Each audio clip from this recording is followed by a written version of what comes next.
The emergency session had dragged on for 6 hours already. Commander Halvis rubbed 2 of his forearms across his face, feeling exhausted in ways he rarely experienced. Around the circular chamber, representatives from 43 different species watched the screen with growing unease. Another battle report flickered into view, this one from the Outer Rim territories. "This marks the 12th incident in 3 months," Halvis announced, his voice carrying the weight of someone who no longer believed his own strategies. "Every single conflict involving human personnel has produced the same result. Complete tactical unpredictability." Ambassador Riel leaned forward in her seat. Her silver skin caught the light from the display screens. "Commander, your report calls them unpredictable." "The data suggests something else entirely." Halvis pulled up the next file. Footage showed a battlefield on Helion 7, where the Quilarian Defense Force had been locked in combat with Draxian raiders for 2 standard weeks. Then human advisors arrived. Within 3 days, both sides were sharing supply lines. Within a week, they were eating meals together. "The war simply stopped. How does one plan for this?" Halvis gestured at the screen with frustration. "We train soldiers to fight. We prepare fleets for every tactical scenario. But humans do not follow any known combat doctrine." A war patriarch from the Grendathi sector stood, his scales rattling with displeasure. "They are a contamination. My forces hired 6 human engineers to repair shield generators. Those humans spent their time teaching our soldiers about something called music therapy. Half my battalion requested discharge to become artists. Several council members made sounds of agreement. Others looked uncertain. I have another example," Halvis continued. He brought up footage from the Rendathi-Kelvar border dispute. His own species had been involved in that one. "We hired a human tactical consultant named Owen Briggs. Excellent service record, multiple commendations. We gave him access to our battle networks." The screen showed a battlefield command center. Owen Briggs sat among Rendathi officers, studying tactical displays. But instead of plotting attacks, he appeared to be asking questions. Why were they fighting? What did each side actually want? Could they share the territory? Within 2 weeks, Captain Briggs had convinced both commanders to meet for negotiations. The war ended. We lost no soldiers. We also gained nothing we were fighting for. The resources were split evenly. Halvis paused. Our generals still do not know whether to thank him or court-martial him. Ambassador Riel smiled slightly. Your casualties dropped to 0. That sounds like victory. It was not victory. It was not defeat. It was something else entirely. Something that does not fit into our understanding of warfare. Halvis pulled up another screen, this one showing statistics. Look at the numbers. In every conflict with human involvement, total deaths decreased by 34%. However, decisive victories also decreased by 92%. Wars simply stop happening. The council chamber erupted in argument. Some species celebrated the reduction in deaths. Others protested that wars needed winners and losers. How else could disputes be settled? How else could honor be maintained? A Torgathi representative stood, his insectoid features rigid with disapproval. My people have fought with honor for 10,000 years. Humans mock this. They save enemies. They heal the wounded of both sides without discrimination. They speak of peace as though it were more important than glory. Perhaps it is, Ryle said quietly. The war patriarch turned on her. Your species was weak. You welcomed human interference. The rest of us built empires on strength. My species was dying, Rael corrected. We fought a civil war that would have destroyed us. Then humans arrived as refugees seeking shelter. They had no stake in our conflict. Yet they worked tirelessly to bring both sides together. Now we are united and thriving. Yes, I welcome human interference. Halvis called for order as arguments intensified. He understood both perspectives. Military doctrine required predictability. Humans provided none. Yet the results could not be ignored. Fewer soldiers died when humans were present. The question was whether saving lives mattered more than winning wars. We must make a decision, Halvis announced. I propose Directive 7 Alpha. Effective immediately, no human personnel shall be recruited, contracted, or allowed near active combat zones. Any violation will result in immediate sanctions. The vote took an hour. Species who valued military tradition voted in favor. Species who had lost too many people to war voted against. In the end, the directive passed by a narrow margin. As the council dispersed, Rael approached Halvis. You know this will not work. It must work. We cannot have wars that simply stop happening. The galaxy requires order. The galaxy requires compassion. Humans understand this. Perhaps we should learn from them instead of banning them. Halvis did not respond. He authorized the transmission of Directive 7 Alpha across all communication channels. Within hours, every military command center, every government, every corporate security force would receive the same message. Keep humans away from your battles. Far across the galaxy, on a small mining colony called Copper Ridge, 3 human geologists had no idea their lives were about to become the reason Directive 7 Alpha would fail. Anna Kowalski was analyzing mineral samples. David Okonkwo was checking safety equipment. Lin Wei was reviewing geological surveys for the next excavation site. None of them were soldiers. None of them wanted anything to do with war. But the Torgathi Collective and Praxian Holdings had both decided that Copper Ridge belonged to them. Their armies were already moving into position. The humans would soon face a choice: walk away and let others die, or interfere and prove why Galactic Command feared them so much. Directive 7 Alpha was already outdated before its transmission finished. Dust covered everything in the geology lab. Anna had given up trying to keep the equipment clean 3 months ago. Copper Ridge was a mining colony built on promises of rare minerals and maintained on hope that someone would eventually find them. She held a rock sample up to the light, turning it slowly. "This one has traces of lithium composite," she called out to Lin, who was entering data into their survey system. "Mark it on the map. That makes 6 potential sites this week." Lin stretched, her back popping audibly. "David, are you going to stare at that safety manual all day or actually help us?" David looked up from his desk. These emergency protocols were written 15 years ago. Half the equipment they referenced does not exist anymore. If something goes wrong, we would be guessing. Nothing will go wrong. This is the most boring posting in the galaxy. Anna set down her sample and reached for another. The most exciting thing that happens here is when the cafeteria runs out of coffee. The alarm changed that statement into a lie. Red lights flooded the lab as sirens wailed across the entire colony. All 3 humans froze, then rushed to the window. Outside, they could see Praxian security forces running toward defensive positions. Lin pulled up the emergency channel on her communicator. A frantic voice filled the room. "All non-essential personnel evacuate immediately. Torgathi forces have entered the system. This is not a drill. Repeat, this is not a drill." "The transport leaves in 20 minutes, David said, already moving toward the door. "We need to pack only essentials." They ran through the corridors alongside dozens of other panicked colonists. The transport pad was chaos. Families pushed forward, children crying, people shouting questions that no one could answer. Anna saw the transport already overloaded with people.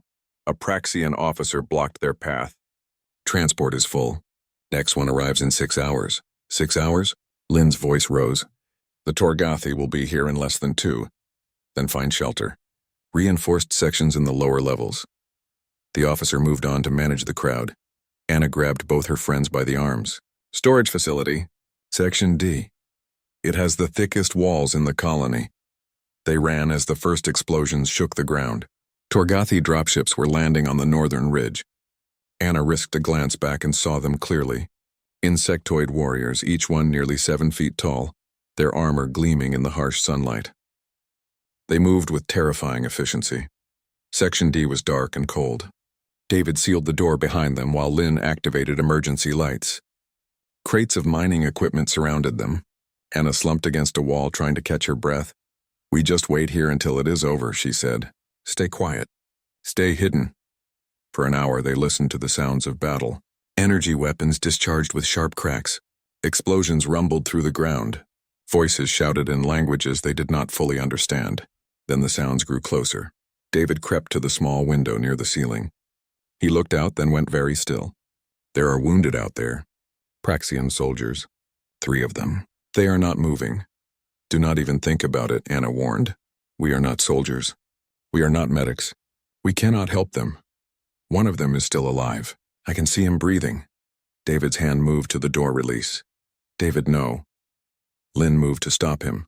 "This is not our fight. You will get killed. I was a paramedic before I became a geologist. 5 years back in Lagos." David's voice was quiet but firm. "I cannot watch someone die when I might be able to help." He opened the door before either of them could stop him. Anna cursed and grabbed a plasma cutter from a nearby crate. Lin picked up a heavy drill. They followed him out because leaving him alone was not an option they could live with. The wounded Praxian was young, his serpentine body twisted at an unnatural angle. David knelt beside him, checking for injuries. Anna and Lynn stood guard, their improvised weapons feeling useless against trained warriors. Broken ribs, maybe internal bleeding. I need medical supplies. David looked around desperately. Behind you, Lynn shouted.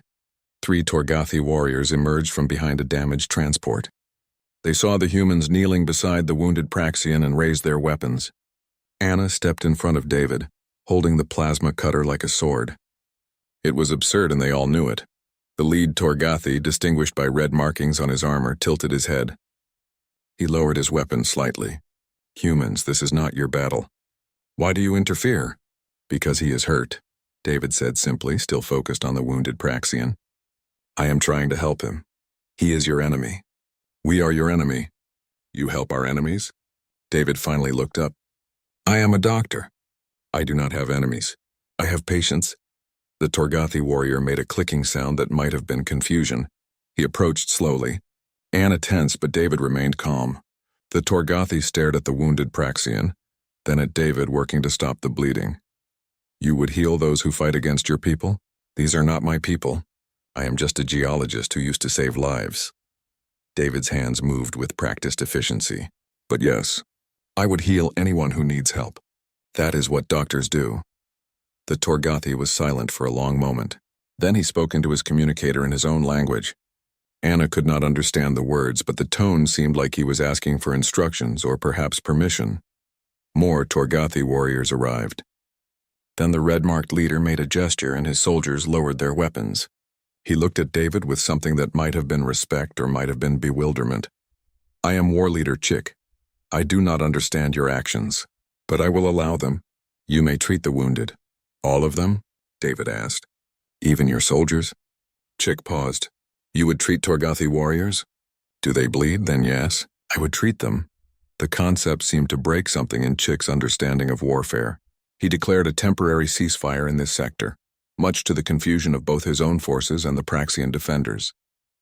News of the human interference spread quickly through both military networks. Anna stood beside David as he worked, knowing they had just done something that could not be undone. Lynn started gathering medical supplies from emergency stations.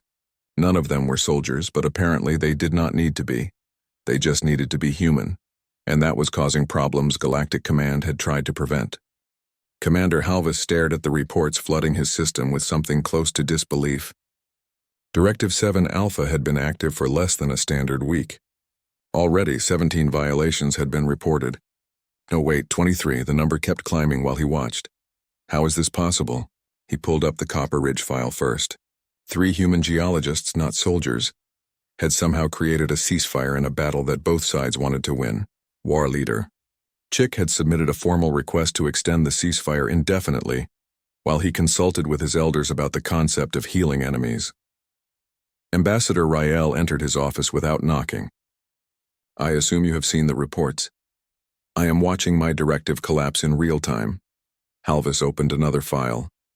Humans on Station Outreach 9 have convinced 2 warring trade companies to merge instead of fight. Humans on the Kelvin border have started teaching conflict resolution to both military academies. It has been 6 days, Riel. 6 days. Perhaps the directive was flawed from the beginning. Riel sat down uninvited. You cannot legislate against compassion. Back on Copper Ridge, Anna sat across from War Leader Chick in what used to be the colony administrator's office. The Torgathi warrior had requested a meeting. David and Lynn stood behind her, looking uncomfortable in their role as accidental diplomats. Explain this oath your healer mentioned, Cheek said. His mandibles clicked as he spoke. This Hippocratic principle, it is old. From Earth, David stepped forward. Doctors promise to help all patients regardless of who they are. We do not choose based on sides or politics. We choose based on need. But the wounded Praxian was your enemy. No. He was a hurt person. There is a difference. Chick's antennae twitched. This concept does not exist in Torgathi culture. We fight for honor. To heal an enemy is to deny them an honorable death. You have confused my warriors. Some now question whether dying in battle is truly honorable if healing is possible. Anna spoke carefully. War leader, What if honor came from protecting life instead of taking it? What if the bravest thing was choosing not to fight? The office fell silent. Chick stood and walked to the window, looking out at the mining colony where Torgathi and Praxian soldiers now shared medical facilities. David had insisted on treating everyone, and his patients had started talking to each other. Former enemies were exchanging stories about their families. The Praxian captain has also requested a meeting, Chick said finally. He wants to discuss something impossible. Sharing this colony, both our forces mining together, splitting the profits. Why is that impossible? Lynn asked. Because wars must have winners. That is the purpose of war. What if the purpose of war was to end war? David's voice was soft. You say you fight for honor. We fight so that someday nobody has to fight at all. Which one takes more courage? Chick did not answer. He left the office in silence, but Anna noticed he did not order his troops to resume combat. Across the galaxy, similar scenes were unfolding. On 6 different worlds, human contractors and workers were interfering in conflicts. They were not fighting. They were asking questions that made both sides uncomfortable. Why are we fighting? What do we actually want? Is anyone truly winning? Captain Owen Briggs read the reports from his ship with growing concern. He had been recalled to Galactic Command to answer for his role in ending the Rendathi-Kelver border war. Now he was seeing his actions replicated across known space. Other humans were following the same pattern. Talk first. Find common ground. Refuse to accept that violence was the only solution. His communicator chimed. Commander Halvis wanted to speak with him. Owen suspected this conversation would not be pleasant. At Copper Ridge, the impossible was happening in slow motion. Praxian Captain Yulo arrived for the meeting Cheek had mentioned. The Serpentine officer moved cautiously, clearly expecting a trap. Instead, he found Anna, David, and Lynn setting up chairs around a table. This is a negotiation? Yulo's voice carried suspicion. This is a conversation, Anna corrected. We are geologists. We know this colony has enough mineral deposits for both your people. We did the calculations. She pulled up a holographic display. Survey maps showed mining sites throughout the region. Lynn had spent 2 days reorganizing their data into a proposal that split resources evenly. You would give us this information? Yulo studied the maps. Your species has no claim here. Exactly. We have no reason to lie. Lynn adjusted the display. See these sites? Lithium composite. Your people need it for shield technology. These sites have titanium alloys. The Torgathi need those for armor plating. You are literally fighting over things the other side does not even want. Cheek entered the room at that moment. The 2 military leaders faced each other across the table. Instinct said to fight. Training said to defend their honor. But 3 unarmed humans sat between them, presenting data that suggested fighting was simply inefficient. This is ridiculous, Yulo said. But he sat down. Agreed, Chick replied. He also sat. The negotiation took 4 hours. David served water and reminded both sides to take breaks. Anna explained mining logistics. Lynn showed profit projections. By the end, they had a preliminary agreement. Copper Ridge would become a joint operation. Both species would work together. The war would simply stop. My government will reject this, Yulo warned. Mine as well, Chick agreed. They will say we have dishonored ourselves. Then tell them the truth, David said. Tell them you found a better way. Tell them 3 human geologists proved that peace is more profitable than war. Tell them anything you want. Just stop killing each other. News of the Copper Ridge Agreement reached Galactic Command within hours. It also reached every military installation in 6 sectors. Human workers and contractors heard what happened and started similar initiatives in their own regions. They had no authority, no training in diplomacy, no official permission. They also had no intention of watching wars continue when conversations might work instead. Commander Halvis updated Directive 7 Alpha with stricter penalties. Ambassador Riel watched him work and said nothing. They both knew the truth. You could ban humans from battles. You could threaten sanctions and punishment. But you could not stop an idea whose time had come. The galaxy was learning that sometimes the most dangerous weapon was simply asking why. The Galactic Council chamber had never been designed for this much shouting. Representatives from 60 species tried to speak simultaneously, their voices creating a wall of noise that made translation systems struggle. Commander Halvis stood, at the central podium, waiting for order that refused to come. Silence. His voice, amplified through the chamber systems, finally cut through the chaos. We cannot make decisions if everyone speaks at once. A delegation of warlords occupied the left section of the chamber.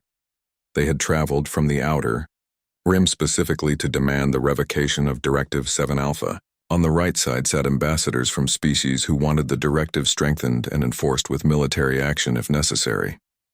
The humans have infected our warriors with weakness, War Patriarch Grendis declared. His species had built an empire on conquest. The idea of ending wars peacefully offended everything he believed. They must be stopped before this contamination spreads further. Contamination? A small voice spoke up.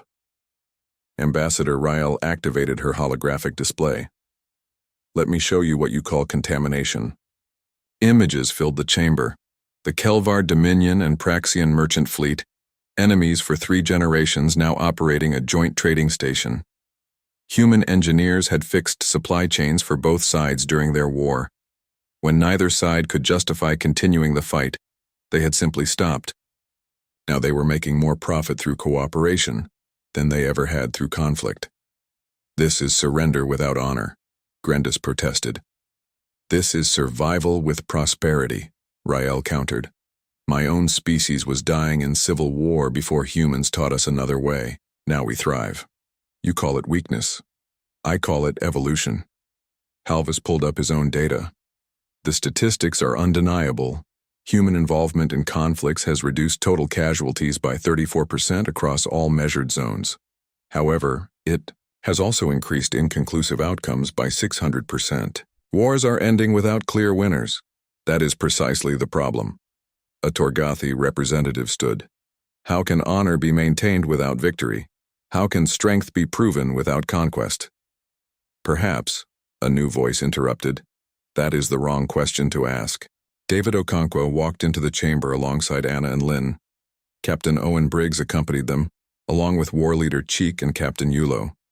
The sight of the Torgathi and Praxian commanders walking together as allies made several council members gasp.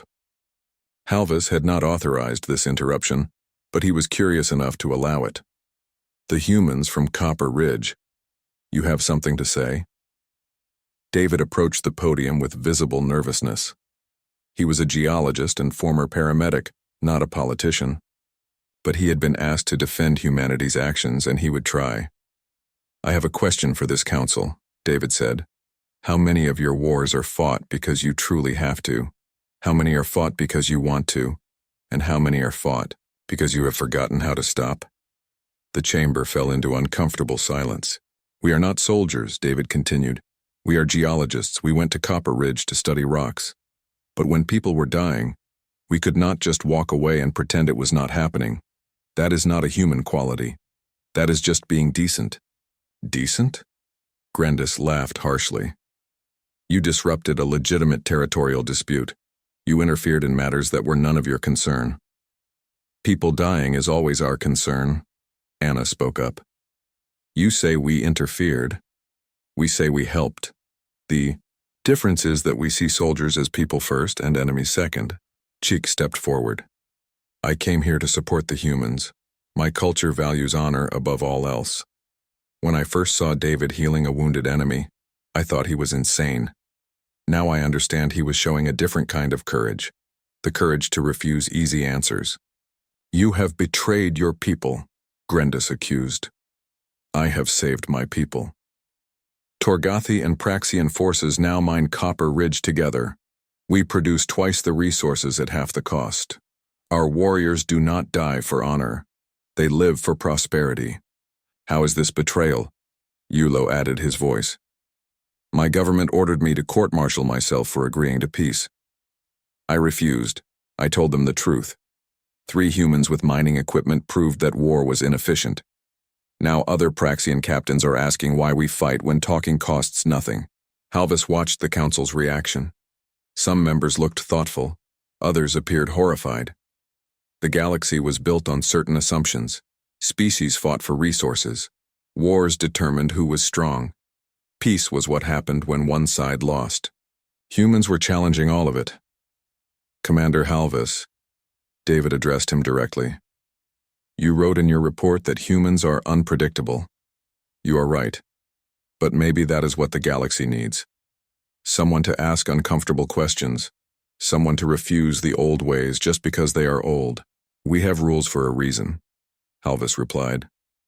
Structure, order, military doctrine that has served the galaxy for millennia. And how many people have died following those rules? Lynn asked quietly. How many families destroyed? How many worlds burned? If your doctrine was working, why does the fighting never stop? Ambassador Rael stood. I propose we study humans instead of banning them. Send observers, document their methods, learn from them instead of fearing them. Absolutely not. Grendis slammed his hand on his seat. This is how civilizations fall. First you accept peace. Then you forget how to fight.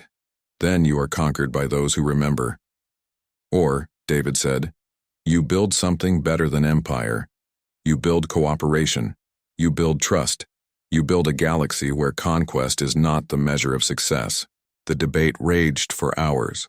Species who had lost too many soldiers supported studying human methods.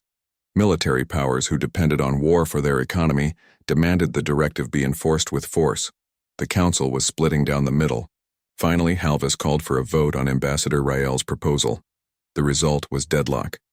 The council decided to table the directive pending further investigation. This satisfied no one, which meant it was probably the most fair decision possible. As the council dispersed, Grendis approached Halvis privately. This is not over. Humans represent an existential threat to the galactic order. If the council will not act, then individual species must. What are you suggesting? Halvis felt a cold weight settle in his chest. I am suggesting that some problems require permanent solutions. Earth is defended by a modest fleet. It would not take much force to remove the human threat entirely. A demonstration of strength that restores proper order. You would commit genocide to prevent peace? Halvis could not hide his horror. I would do what is necessary to protect our way of life. Grendis left the chamber, already making calls to his military commanders. Halvis immediately tried to warn Earth, but communications were mysteriously blocked. He turned to Rael. Grendis is going to attack Earth itself. We must stop him. We cannot stop him alone, Rael said, but perhaps we do not have to. She sent messages to every species whose wars had ended because of human involvement. The response came faster than Halvis expected. Within hours, fleets were mobilizing, not to attack, to defend. The galaxy was about to discover whether the idea of peace was worth fighting for. Earth's moon had never looked so small. War Patriarch Grendis watched it on his tactical display, a pale circle against the darkness of space. His armada surrounded it in formation, 200 warships, each one capable of destroying cities, the largest military force assembled in a century, all focused on one world. Status of Earth's defense fleet? He asked his tactical officer. 32 ships detected, mostly light cruisers and patrol vessels. They are taking defensive positions around Earth's orbital stations. Pathetic. Grendis had expected more from the species causing so much trouble. He opened a broadcast channel to Earth's military command. Time to give them a chance to surrender before he made an example of them. This is War Patriarch Grendis of the United Coalition. Humanity has violated galactic order through repeated interference in legitimate conflicts. You have corrupted our warriors with your philosophies. This ends now. You have 1 standard hour to evacuate Earth and return to your homeworld's surface. Any ships remaining in orbit will be destroyed. Any resistance will result in planetary bombardment. Admiral Sarah Brown received the message on the bridge of the EDS Defiant, Earth's flagship. Around her, 31 other ships waited for orders. Every captain knew the mathematics. They were outnumbered 6 to 1, outgunned by an even larger margin, but they were defending home. What are our orders, Admiral? Her tactical officer asked. Sarah looked at Earth below. 8 billion people. Her daughter was down there, probably sleeping peacefully, unaware that dawn might never come. We hold this line. Every ship, every weapon. We make them pay for every meter. Far from Earth, Captain Owen Briggs pushed his transport to maximum speed. Anna, David, and Lynn sat in the passenger cabin, monitoring news feeds in shocked silence. They had just left Galactic Command when reports of the Armada reached them. We caused this, Anna said quietly. If we had just stayed in that storage facility on Copper Ridge, none of this would be happening. No. David's voice was firm. Grendis caused this. His fear caused this. We just showed people another option. Lynn pulled up tactical data. Even if every species that made peace because of humans sent their fleets, we would still be outnumbered. Earth is going to fall.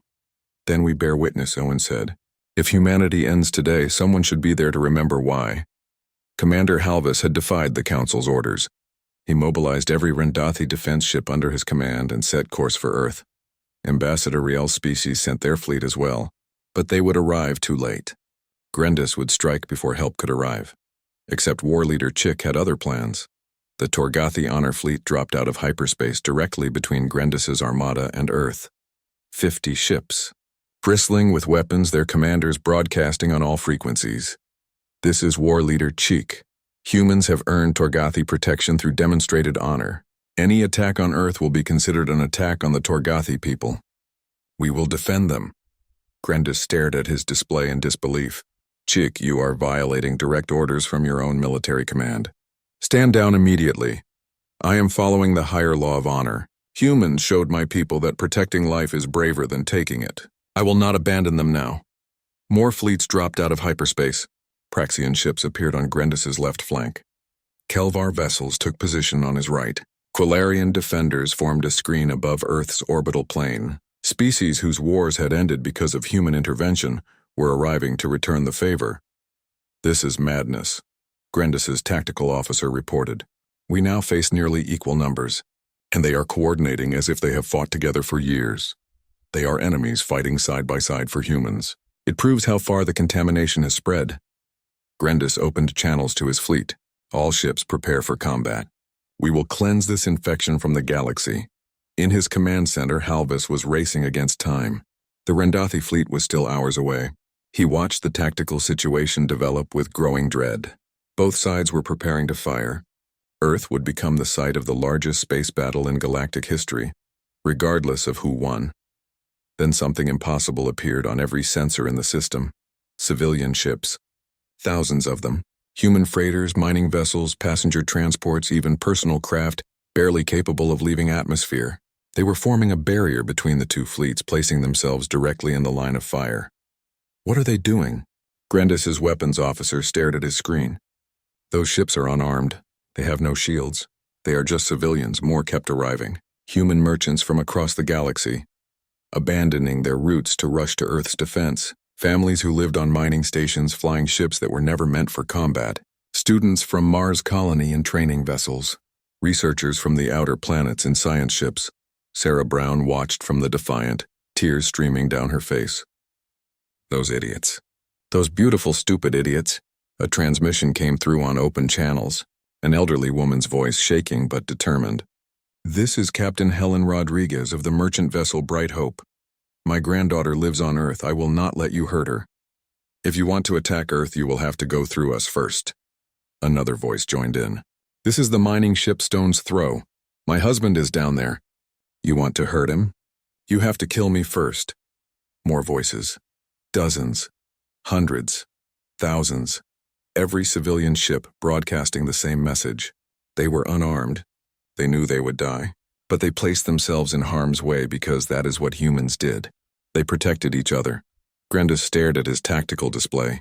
He had come here to prove human influence was dangerous. Now he faced a choice: fire on unarmed civilians and prove he was a monster, or stand down and admit he was wrong. War Patriarch, his weapons officer said quietly, I cannot target civilians. Neither can most of our crew. If you give that order, I do not think they will follow it. They are in violation of military regulations. Sir, my sister died in a war that humans ended. She did not have to die. I cannot kill people who might have saved her. The officer's voice was steady. Give the order if you must, but I will not follow it. Around the Armada, similar conversations were happening on ship after ship. Warriors who had been prepared to fight other warriors were now facing unarmed families who refused to move. The mathematics of war did not account for this. Grendis's hand hovered over the firing control. 200 warships waited for his command. Below them, Earth turned peacefully, unaware of how close it had come to destruction. Between them, thousands of civilian ships formed a living shield, willing to die to protect home. He had come here to eliminate a threat. Instead, he had proven exactly why humans were dangerous. They did not fight with weapons. They fought with courage that made others question everything they believed. "Stand down," Grendis ordered. "Recall all ships." "We are withdrawing, sir." His tactical officer could not hide his surprise. "You heard me. We are leaving." Grendis closed his eyes. "We can destroy humans, but we cannot destroy what they represent. And I will not become the monster they refuse to believe exists." The armada slowly withdrew, ship by ship. The crisis was over, but the galaxy would never be the same. War Patriarch Grendis had not expected to be invited to the Galactic Council meeting. After withdrawing his fleet from Earth, he assumed he would face court-martial, exile, or worse. Instead, he received a formal summons to address the Council alongside Commander Halvis, Ambassador Riel, and the humans from Copper Ridge. The Council chamber was packed beyond capacity. Species from every corner of known space had sent representatives. The question before them was simple but profound. What happens now? Grendis entered last, his scales scraping against the doorframe. He had left his weapons and formal armor behind, wearing only a simple uniform. He took his place at the podium beside Halvis, the two of them standing together awkwardly. "The Council recognizes War Patriarch Grendis," the speaker announced. Grendis had prepared a speech. He had written notes defending his actions, explaining his reasoning, justifying his decisions. He discarded all of it. "I came to Earth to eliminate what I believed was a threat to galactic order," he said. "I commanded 200 warships and the authority to destroy a world. I failed because humans did not fight back. They simply refused to move." He paused, his voice rougher than usual. "I have fought in 30 campaigns. I have won battles against superior forces. I have conquered worlds and claimed victory for my people, but I could not fire on unarmed civilians who were willing to die for each other. That is not weakness. That is something my culture has no word for. Perhaps that is the real problem." Ambassador Riel stood. "The Council must decide how to proceed. Directive 7 Alpha has proven unenforceable. Humans will not stop interfering in conflicts. Species will not stop requesting their help. We can continue trying to ban what we cannot control, or we can adapt." "What are you proposing?" a council member asked. "Something radical. We create an organization dedicated to ending conflicts before they escalate. Not a military force, a peacekeeping corps. Humans would lead it, but all species would be welcome. In any dispute, parties would be required to allow the corps access before any galactic intervention would be considered." The chamber erupted in debate. Many species saw the logic. Others protested that it would undermine military authority. Grendis listened to the arguments and realized something fundamental had shifted. They were no longer debating whether humans were dangerous. They were debating how to work with them. Commander Halvis addressed the Council. "I wrote Directive 7 Alpha because humans did not fit into my understanding of warfare. I was correct. They do not. But perhaps my understanding was incomplete. War is not the only way to resolve disputes. It is simply the way we have always done things. Humans are showing us alternatives." He pulled up statistics on the holographic display. In the 6 months since increased human involvement in galactic affairs, total military casualties have dropped by 47%. Economic cooperation between former enemies has increased by 200%. 3 civil wars have ended peacefully. Yes, decisive military victories have decreased, but so has suffering. Anna stood from her seat in the observer section. "May I say something?" The speaker nodded.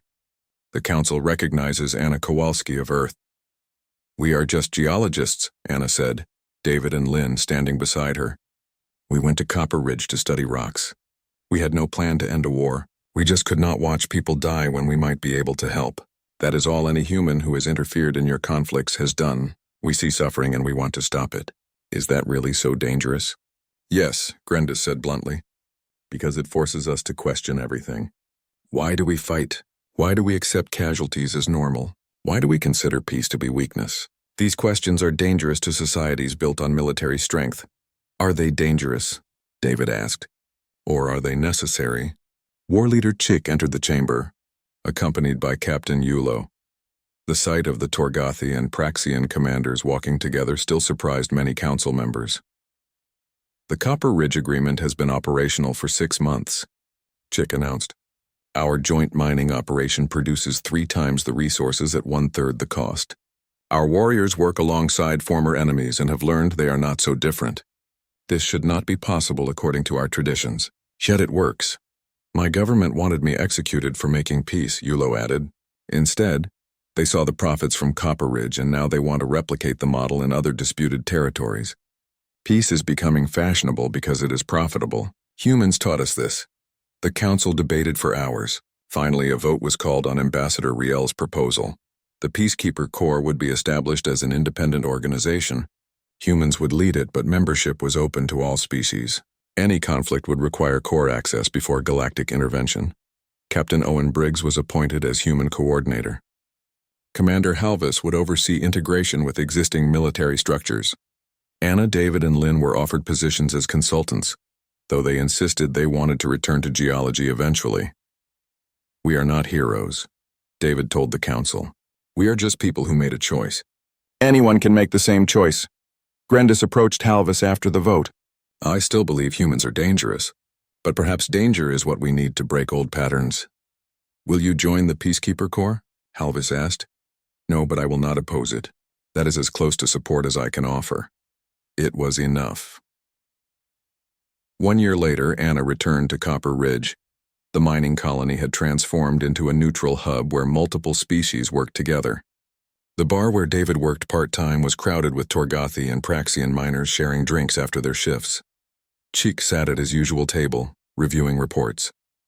He had retired from active military service to become an instructor for the Peacekeeper Corps. Teaching young warriors that courage could mean choosing not to fight was strange work, but he found it meaningful. How many conflicts has the Corps intervened in this year? Anna asked, sliding into the seat across from him.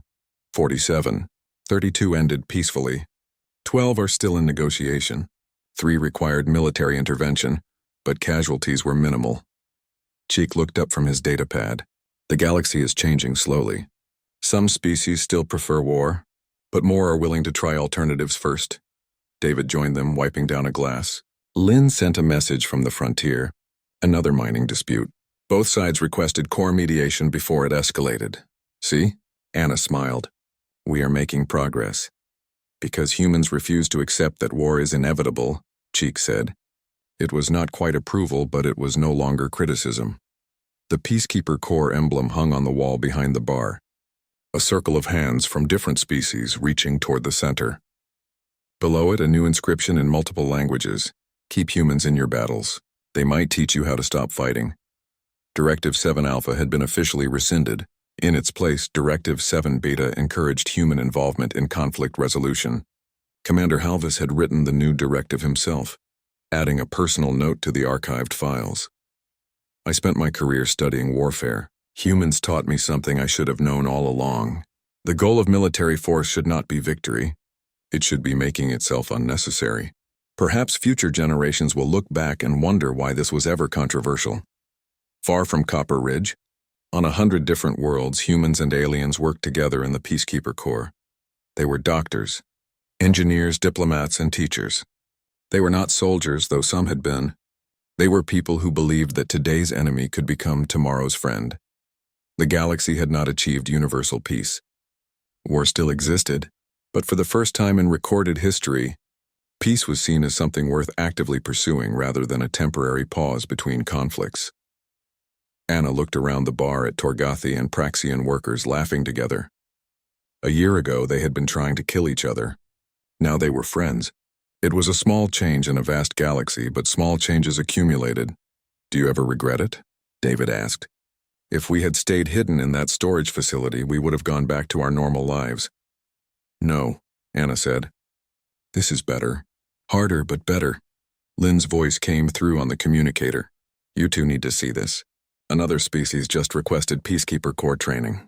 They want to learn the human way of ending conflicts. David and Anna exchanged glances. The human way. As if compassion belonged to one species. The truth was simpler.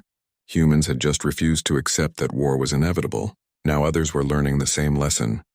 The galaxy was learning that peace was not the absence of conflict. It was the active choice to find better solutions. It took courage. It took patience. It took people willing to stand between enemies and ask uncomfortable questions. It took people like 3 geologists who had just wanted to study rocks, but ended up changing the galaxy instead.